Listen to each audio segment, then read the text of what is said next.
हम सब एक है केवल पौलुस के सुसमाचार के द्वारा।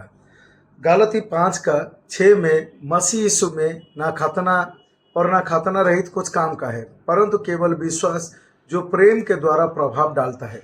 तो पौलुस केवल दोनों समुदाय को एक करता है। हम लोग देखेंगे 1 कोरिन्थी 12:13 में, क्योंकि हम सब ने, क्या यहूदी हो, क्या यूनानी, क्या दास हो, क्या स्वतंत्र, एक ही आत्मा के द्वारा एक देह होने के लिए बपतिस्मा लिया और हम सब को एक ही आत्मा पिलाया गया। तो पौलुस ही केवल दोनों समुदाय को एक कर सकता है। यहूदी और अन्य जाति दोनों समुदाय को एक कर रहा है। तो ना पुराना नियम में दोनों समुदाय एक थे, ना नया नियम में दोनों समुदाय एक थे। पुराना नियम अर्थात मूसा के द्वारा, जो व्यवस्था के द्वारा जो पुराना नियम आया, वो केवल यहूदी इजरायली के लिए।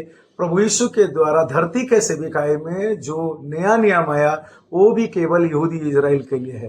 पर पौलुस के द्वारा जो सेविकाई आता है, अनुग्रह का, मसीह का देह का जो सेवा आता है, उस मसीह का देह में और दोनों समुदाय को एक किया जाता है। इसी हिसाब से आप पुराना नियम को फॉलो कर रहे हो या नया नियम को फॉलो कर रहे हो, पर वहाँ पर केवल अन्य जाति के लिए कोई भी प्रबंध नहीं है, केवल यहूदी लोगों के लिए प्रबंध था। इसीलिए केवल पौलुस का द बॉडी ऑफ क्राइस्ट, मसीह का देह का सेविकाई के द्वारा दोनों समुदाय एक होते हैं। इसी हिसाब से पौलुस का शिक्षा के द्वारा अन्य जातियों को मौका मिलता है परमेश्वर का योजना में शामिल होने के लिए।